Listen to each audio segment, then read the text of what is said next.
Numbers chapter 23. Balaam said, "Build me 7 altars here and prepare 7 bulls and 7 rams for me."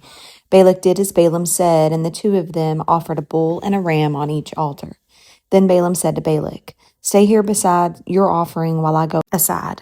Perhaps the Lord will come to meet with me. Whatever he reveals to me, I will tell you." Then he went off to Barren Height.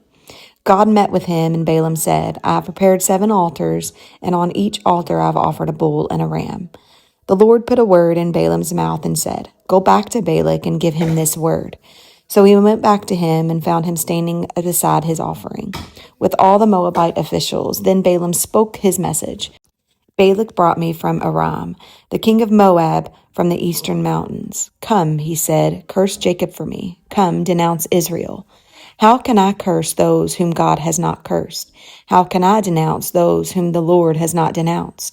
From the rocky peaks I see them, from the heights I view them. I see people who live apart and do not consider themselves one of the nations, who can count the dust of Jacob, or number even a fourth of Israel. Let me die the death of the righteous, and may my final end be like theirs. Balak said to Balaam, "What have you done to me? I brought you to curse my enemies, but you've done nothing but bless them." He answered, "Must I not speak what the Lord puts in my mouth?" Then Balak said to him, "Come with me to another place where you can see them. You will not see them all, but only the outskirts of their camp, and from there curse them for me." So he took him to the field of Zophim on the top of Pisgah, and there he built 7 altars and offered a bull and a ram on each altar. Balaam said to Balak, "Stay here beside your offering while I meet with him over there." The Lord met with Balaam and put words in his mouth and said, "Go back to Balak and give him this word." So he went to him and found him standing beside his offering with the Moabite officials. Balak asked him, "What did the Lord say?" Then he spoke his message. "Arise, Balak, and listen. Hear me, son of Zippor. God is not human that he should lie, not a human being that he should change his mind. Does he speak and then not act? Does he promise and not fulfill? I've received a command to bless. He has blessed, and I cannot change it. No misfortune is seen in Jacob, no misery observed in Israel. The Lord their God is with them. The shout of the king is among them. God brought them out of Egypt. They have the strength of a wild ox. There is no divination against Jacob, no evil omens against Israel. It will now be said of Jacob and of Israel, see what God has done. The people rise like a lioness. They rouse themselves like a lion that does not rest till he devours its prey and drinks the blood of its victims. Then Balak said to Balaam, "Neither curse them at all, nor bless them at all." Balaam answered, "Did I not tell you I must do what the Lord says?" Then Balak said to Balaam, "Come, let me take you to another place. Perhaps it will please God to let you curse them for me from there." And Balak took Balaam to the top of Peor, overlooking the wasteland. Balaam said, "Build me 7 altars here, and prepare 7 bulls and 7 rams for me."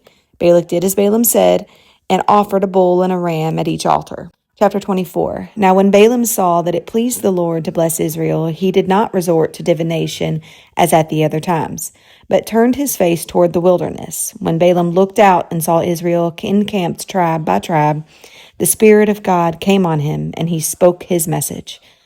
The prophecy of Balaam, son of Beor, the prophecy of one whose eyes see clearly, the prophecy of one who hears the words of God, who sees a vision from the Almighty, who falls prostrate, and whose eyes are opened. How beautiful are your tents, Jacob, your dwelling places, Israel. Like valleys they spread out, like gardens beside a river, like aloes planted by the Lord, like cedars beside the waters. Water will flow from their buckets, their seed will have abundant water. Their king will be greater than Agag, their kingdoms will be exalted. God brought them out of Egypt. They have the strength of a wild ox. They devour hostile nations and break their bones in pieces. With their arrows they pierce them.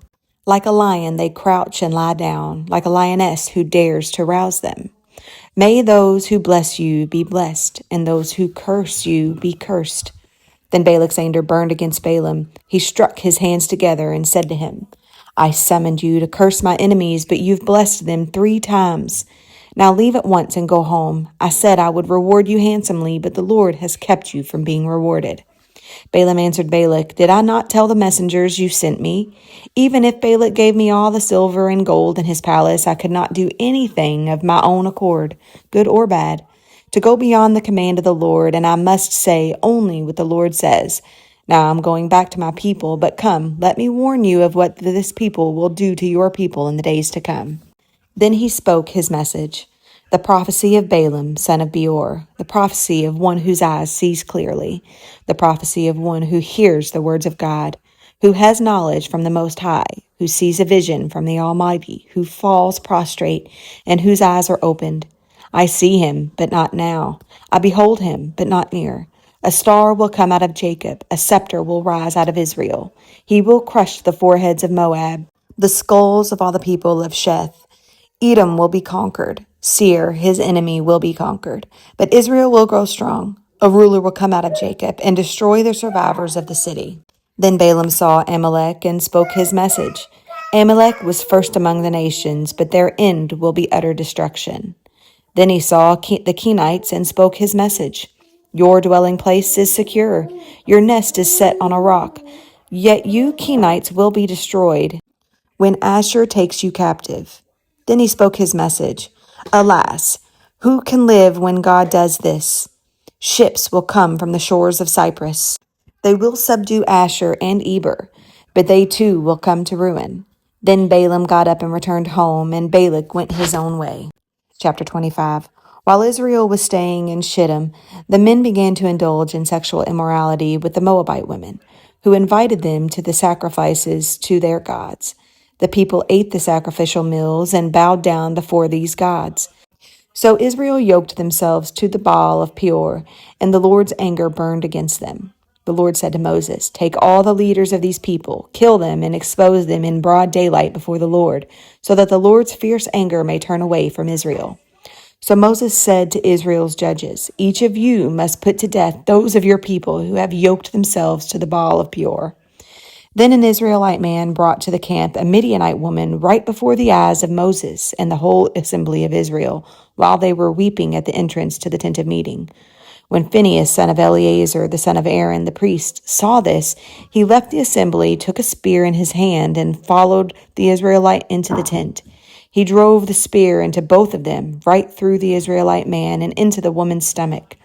Then the plague against the Israelites was stopped. But those who died in the plague numbered 24,000. The Lord said to Moses, Phinehas, son of Eleazar, the son of Aaron, the priest, has turned my anger away from the Israelites.